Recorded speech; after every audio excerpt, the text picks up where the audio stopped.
In the dark silence of space, a flicker broke the calm. A forgotten signal blinked to life from the far edge of the solar system, near the gas giant Jupiter. Earth's Deep Space Monitoring Station, orbiting Mars, caught it first. At first, the technicians thought it was a glitch, a random echo. But then the ID code appeared on screen. Goliath, 7. Earth's maximum security prison ship. Lost 10 years ago. Officially declared destroyed in a solar storm near Neptune. But now it was back. The station immediately alerted Earth's Global Defense Command. Panic spread fast through the inner governments. Goliath wasn't alone. Satellite visuals showed dozens of ships around it, sleek, dark, and heavily armed. A fleet, built in silence, beyond Earth's eyes. At Earth's orbital command tower, Commander Sarah Lynn stood in front of the main display, hands clasped behind her back. Her sharp black uniform bore the silver insignia of the Earth Defense Fleet. Her dark eyes watched the images of the Goliath fleet with a calm face, but her mind raced. She had spent a decade climbing the ranks, driven by one thing: finding out what happened to the Goliath. Her older brother, Gene Lin, had been aboard. He was one of the so-called political prisoners, a systems analyst who leaked evidence of corruption in the Earth government. He vanished with the ship, labeled a traitor. Now the ship had returned. And maybe, just maybe, so had he. General Morin, the Supreme Fleet Director, appeared on the holoscreen. "Commander Lin," he said in a cold, firm voice. "You're being reassigned. Immediate departure. Take Eclipse Squadron and intercept the unknown fleet. Your orders are to investigate and, if necessary, neutralize the threat." "Neutralize?" Sarah asked. "We don't even know who they are." "It doesn't matter," Morin snapped. "That ship was filled with the worst of Earth. Criminals. Terrorists. Traitors. If they survived, they didn't spend 10 years in space building a tea party. This is a hostile force. You have clearance to use lethal force." Sarah didn't respond right away. Her training told her to obey without question. But this was the moment she had waited for. The mystery, the mission, and maybe her brother. "I understand," she said at last. "We'll leave within the hour." The Eclipse, a long-range tactical cruiser, launched from Earth's dock ring with 3 support ships in formation. Sleek, silver, and fast, it cut through space like a blade. Inside the bridge, Sarah stood at the main console. Her crew moved quickly, experienced and silent. They had all heard the rumors about the Goliath returning. None believed it at first. "ETA to contact range, 11 hours, said her pilot, Lieutenant Mako. "Good. No weapons lock unless I give the order," Sarah said firmly. As the ship moved beyond Mars, Sarah retreated to her quarters. The room was small but private. She sat on the bed, pulled up an old file, and stared at the image of her brother. Gene had been smiling in the photo. It was taken the day before he turned himself in. He had exposed massive fraud in the Earth government, proof that innocent people were being imprisoned to silence them. For that, he was labeled an enemy of the state. She remembered watching the trial, remembered the cold silence as he was sentenced to the Goliath. That was the last time she saw him.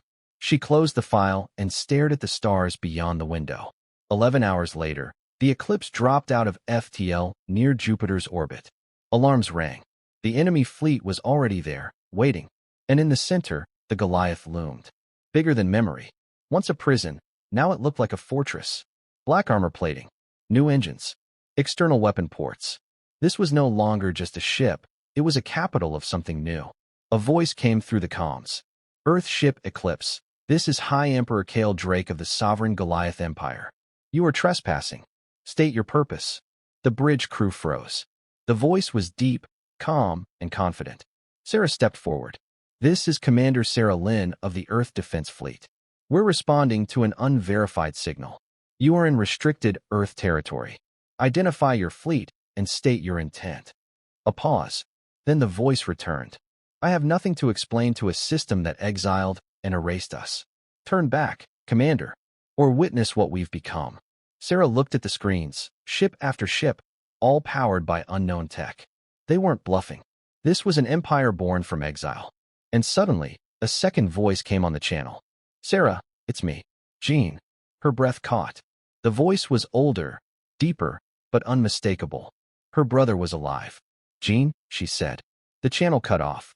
The crew looked at her for orders, but she said nothing. In her chest, 1,000 questions burned. The Goliath had returned, and it wasn't coming in peace. Commander Sarah Lynn stood on the bridge of the Eclipse, frozen in place. The voice that had just spoken, Jin's voice, echoed in her mind. 10 years had passed since he was taken from Earth, declared a traitor, and condemned to live out his days in exile. She had believed him dead. But now, not only was he alive, he was speaking to her from a ship orbiting the Goliath. A ship that was part of a massive, unknown fleet. The silence on the bridge was heavy. Officers exchanged uncertain glances. Lieutenant Mako finally broke it. "Commander, was that?" "Yes," Sarah said, steadying her voice. "It was." She turned toward the comms officer. "Try to re-establish contact with the lead vessel. I want to speak directly with their leader, Cale Drake." The officer worked quickly, tapping the console. A few moments later, a secure channel lit up. "Channel open, Commander." Sarah stepped forward. The large holoscreen lit up, and an image appeared. Sharp, clear, and unexpected. Cale Drake was not what she imagined. Not a brute. Not a monster. He looked calm and in control. Mid-40s, short black hair streaked with silver, and piercing green eyes. He wore a sleek uniform of dark steel gray. No symbols of rank. No medals. Just clean and purposeful design. "Commander Lin," he said in a calm voice. "I see Earth is still sending its finest." "You've got a lot to answer for," she replied. "You hijacked a prison ship. You disappeared for a decade. And now you return, armed to the teeth." Cale smiled faintly. "We didn't hijack anything. We survived. The storm that hit us near Neptune destroyed communications and life support. Earth left us to die. We rebuilt." "Rebuilt into what?" she asked. "This isn't just survival. This is an army." Cale stepped aside slightly. The screen expanded to show the ships around him. They were sleek, metallic, angular, far beyond Earth's design. Some had rotating energy cores at the center. Others bore strange markings and hybrid engines. It was a fleet made from salvaged alien tech, human ingenuity, and necessity. "We found abandoned alien facilities," Cale explained. "Technology from the early colonization wars. Forgotten by Earth. We adapted. We built. We united." "United criminals," Sarah said sharply. "No," Cale said, his voice hardening. "We united survivors. Not everyone on the Goliath was a killer or a thief. Many were innocent. Dissidents. Protesters. Scientists who asked the wrong questions. People your government wanted gone. And they sent us here to disappear." Sarah was silent. Her heart pounded. His words echoed what her brother had warned her about years ago. Back then, she hadn't believed it. She wanted to trust the system.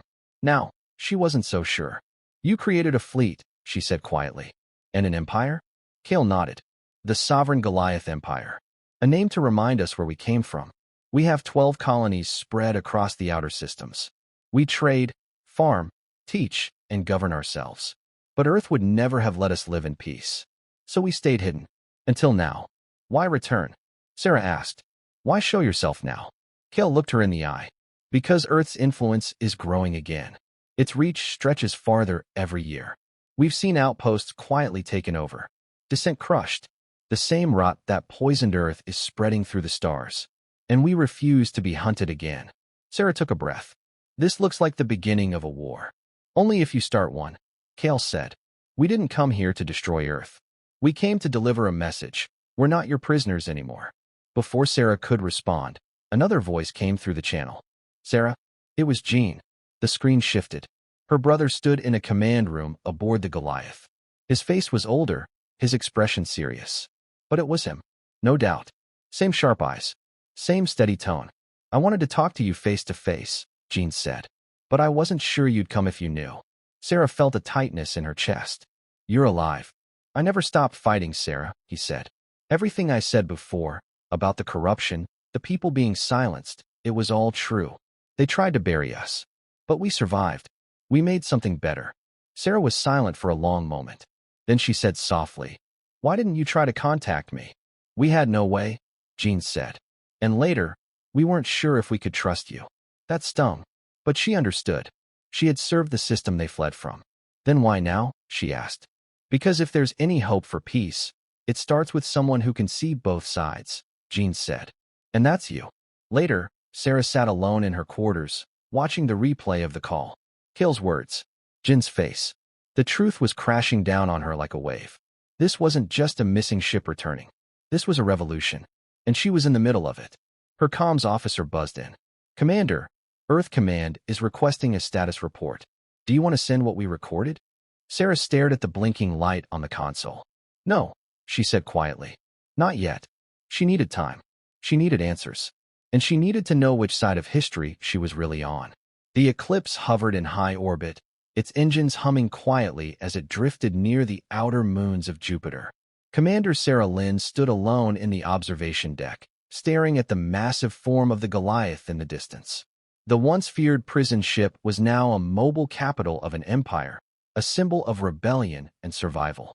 Her brother was alive, speaking to her, serving a man the Earth government labeled a terrorist. And Cale Drake's words hadn't left her mind. Not everyone on the Goliath was a criminal. Many were silenced. Could that be true? Was everything she believed, her orders, her duty, her faith in the Earth system a lie? She returned to her quarters and activated her private terminal. As a high-ranking officer, Sarah had limited access to classified records. Most were encrypted, but she had enough clearance to dig deeper than most.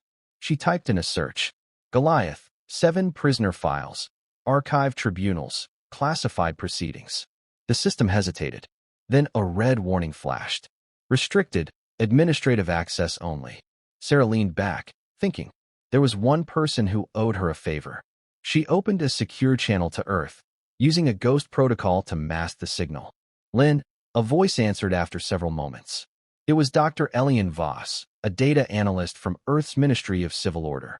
They had trained together years ago, and he had helped her once during a mission gone wrong. "Elian, I need access to tribunal archives. Goliath era, level 9 clearance or higher," she said without hesitation. He sounded surprised.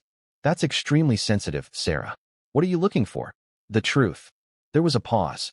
Then he sighed. "Sending you a backdoor key. But if anyone finds out." "They won't," she said. "And thank you." With the key, the archives unlocked. Her screen filled with case numbers, tribunal summaries, and lists of charges. She scrolled through hundreds of names, people branded as dissidents, threats to order, or information saboteurs. She opened one file at random.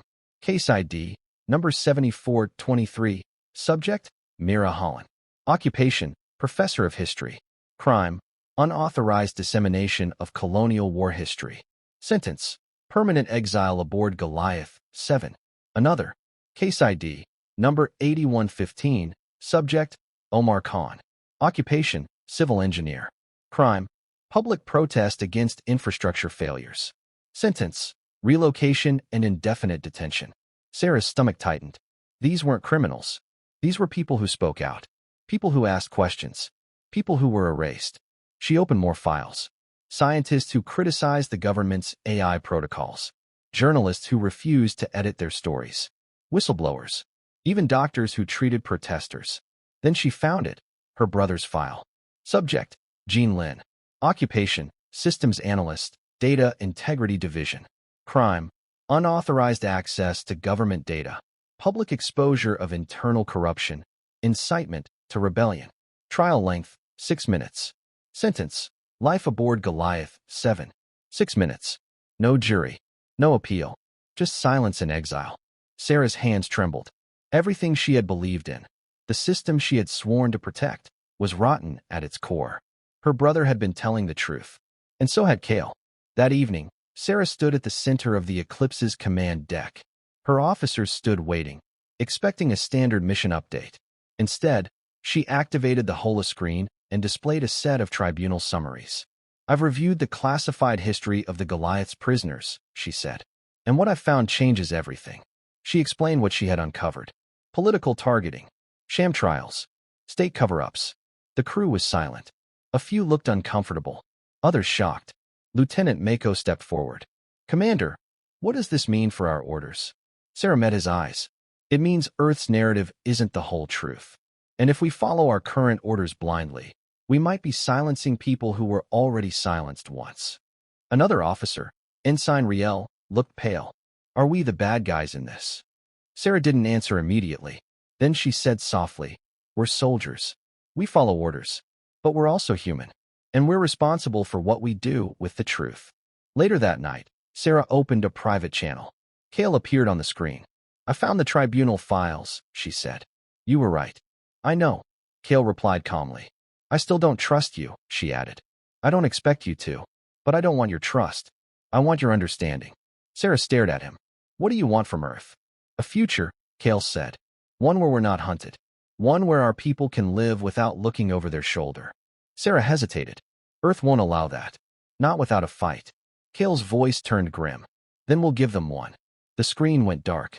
Sarah sat alone in the silence of her quarters. Her world had cracked open. She had the truth. Now came the harder part, deciding what to do with it. The stars outside the eclipse pulsed with quiet light. But inside the ship, tension pressed on every wall. A message had arrived from Earth Command. Urgent, coded, and without room for interpretation. Engage and disable the Goliath fleet. Use full force. No negotiations. Commander Sarah Lynn stood in the command chamber, reading the message again. Every word burned. She had expected Earth to demand action, but not like this. Not so final. Not after what she had uncovered. She turned toward her officers. The crew stood ready, watching her face. We've received new orders, she said, her voice steady. Earth wants us to attack the Goliath. A low ripple moved through the room. Mako shifted in his chair. Are we following them? Sarah looked out the viewing window. The Goliath floated beyond, calm but ready. Its escorts surrounded it like silent sentries. We'll move into formation, she said. But no one fires unless I say so. As the Eclipse and its support ships approached the Goliath fleet, alarms echoed across space. The rebel ships responded instantly. Shields up, weapons powered, engines charged. Then came the voice. Kale Drake. Earth's silence has become action, he said through the comms. You're crossing a line, Commander Lynn. Sarah stepped forward. Kale, I'm trying to prevent a war. War already started the day Earth erased us. Kale replied coldly. We're not running this time. Sarah opened her mouth to respond, but then the unexpected happened. From behind her fleet, a wave of Earth battleships burst into view. Dozens of them. Fast, heavy, and armed. They had hidden behind Jupiter's shadow, cloaked from long-range sensors. Earth had never planned for diplomacy. This was an ambush. Missiles launched without warning. Explosions lit the void. The first shots of the war had begun. The eclipse shook as the shockwave hit. Inside, red lights flared and sirens screamed. Enemy missiles incoming, shouted Mako. Shields at 70%. Sarah's heart pounded. Return evasive fire. Non-lethal if possible. Target engines, not lives. But across the battlefield, chaos unfolded. Earth's ships swarmed the outer rebel fleet. The Goliath's escorts retaliated with unfamiliar energy weapons, clean blasts of pure force, disabling ships in seconds. Sarah watched as a rebel frigate collided with an Earth destroyer. Both ships erupted into flame. Bodies and wreckage scattered into space. This wasn't just a warning. This was blood and fire. Sarah knew she had to act.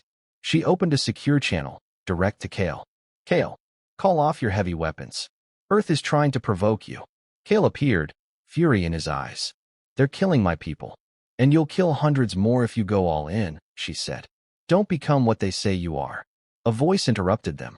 Commander Lynn, said a third voice, breaking through on a private channel. Her heart stopped. Jean, I'm on one of the forward defense ships, her brother said, his voice strained. Sarah, we're being overwhelmed. I've got injured down here.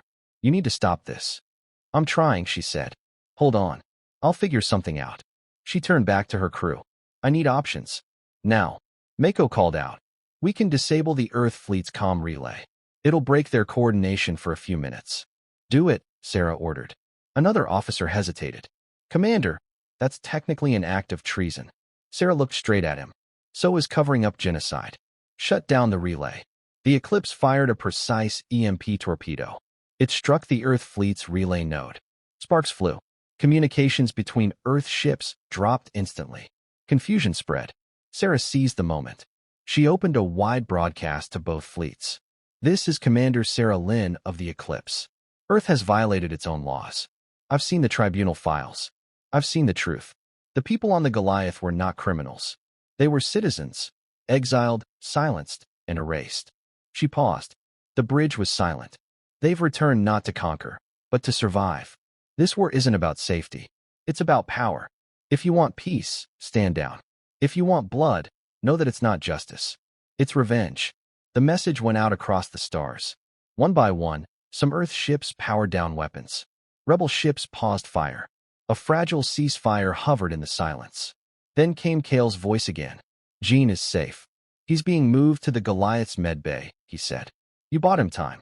And maybe it's a future. Sarah sat down slowly, exhaustion in her bones. The battle had stopped. But only just. The battlefield was quiet now, but the silence felt heavy, like a held breath. Wreckage floated between the two fleets. Fires flickered inside shattered hulls. Emergency beacons blinked slowly, searching for help. No more shots were fired, but tension still crackled in the space between the living. Aboard the Eclipse, Commander Sarah Lynn stared at the frozen battlefield through the main viewport. She had done what no one else dared. She had defied Earth's command and stopped the attack. For now, behind her, the bridge crew worked quietly. No one questioned her anymore. They had seen the truth, through tribunal records, through the ambush, and through her calm leadership when chaos erupted. Still, the cost was high. Dozens of ships were damaged. Many lives were lost. And Earth Command had gone silent, likely stunned that their orders had been disobeyed. But Sarah knew silence would not last long. Commander, Mako said softly, we're receiving a wide-channel message from the Goliath. It's from Kale Drake. Sarah nodded. Put it through.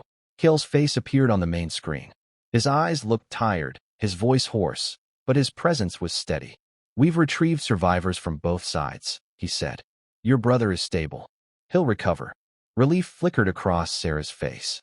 Kale continued, I thank you, Commander. Without your intervention, this would have been a massacre. But Earth won't stop here. We both know that. Yes, Sarah said quietly. They'll regroup. And they'll return with more firepower. Unless we make them stop, Kale said. Sarah narrowed her eyes. What are you planning? I'm not planning war. I'm planning truth, he replied. We have footage from the attack. We have evidence, your message, the tribunal files, the aggression from Earth's fleet. If we release it all at once, Earth's people will see what's really happening. They'll shut it down, Sarah warned. Not if we send it everywhere, Kale said. Every colony, every station, every civilian network. Simultaneously. Let the people judge us. Sarah hesitated. That's a massive breach of security. It's also the only way, Kale said. You know it. Sarah looked at her crew. Every eye was on her. No one spoke. She turned back to Kale. Send me the full data package. I'll use our secure relay. I'll take responsibility. Kale raised an eyebrow. You're sure? Yes. Let Earth try to silence me again. I'm not afraid anymore. Hours later, inside her private command suite, Sarah sat before the encrypted relay terminal. The data from Kale's empire was loaded and ready. Tribunal records, civilian testimonies, medical logs from Goliath survivors, footage from the ambush, every lie Earth had built, exposed.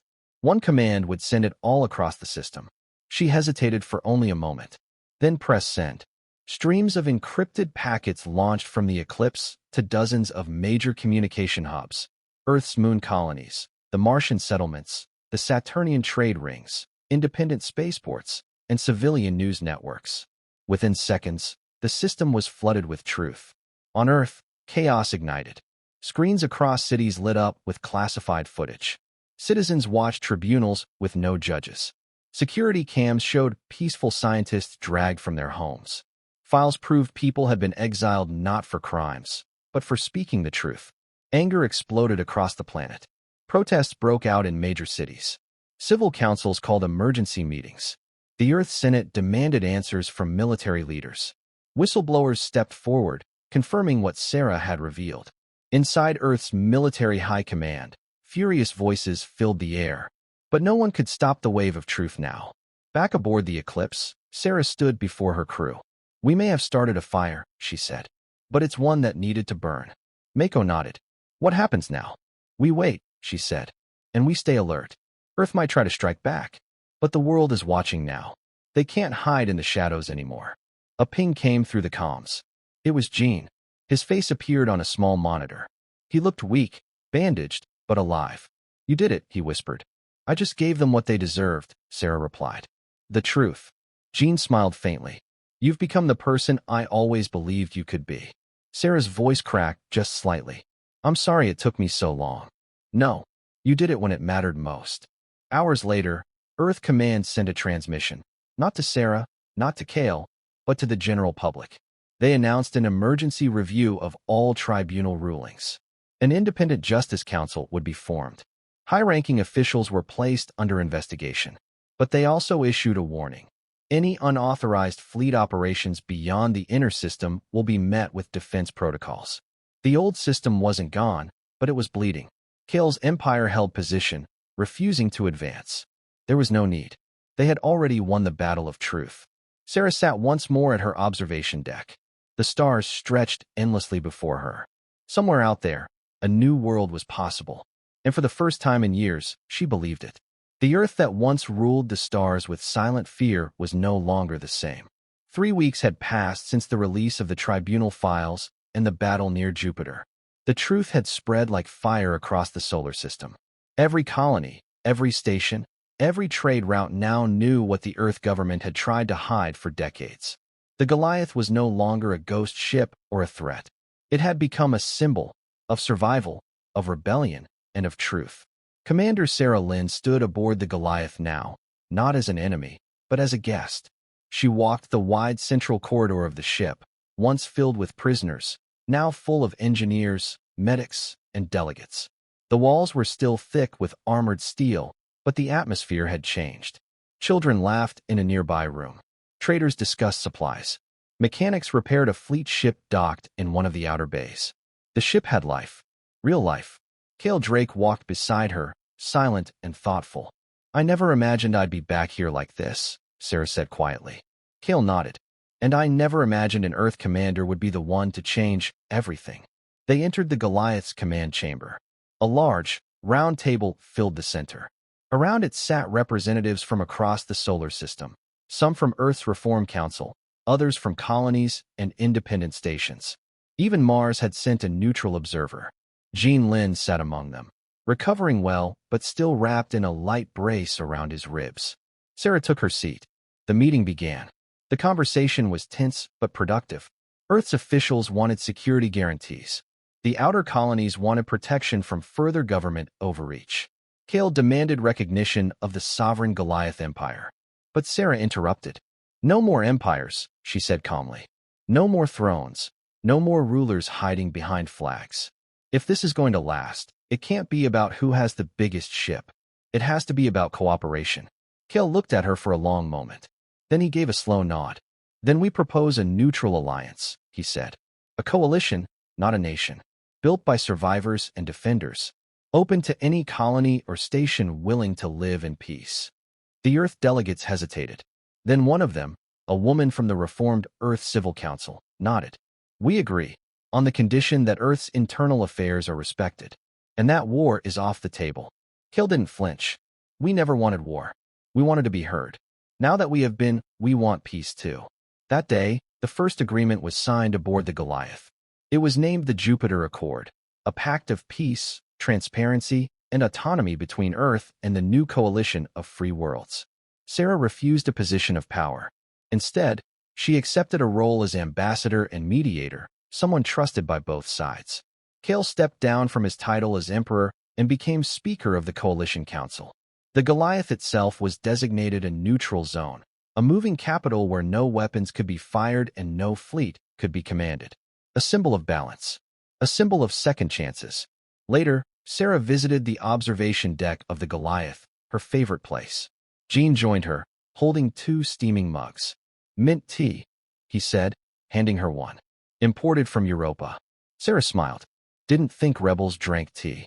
"We're rebels with class," Jean replied with a grin. They looked out into the stars together. The view was calm, peaceful. "Do you think it'll last?" Jean asked. Sarah thought for a moment. "I don't know. Peace is fragile, but truth is powerful. And for once, we're starting with that." Jean raised his mug. "To truth." Sarah tapped hers gently against his. "To new beginnings." Across the solar system, change was slow but steady. Earth's government restructured. Trials were reopened. Families of lost prisoners received long-awaited answers. On the outer colonies, settlers spoke openly, free from fear. Schools taught the real history of the Goliath. And more voices began to rise, not with anger, but with hope. Because once, a prison ship was sent to die in silence. But it lived. And it returned not in vengeance, but in defiance of the silence. Through war, loss, and courage, it had forged something new. And because one woman chose truth over orders, the stars had changed forever.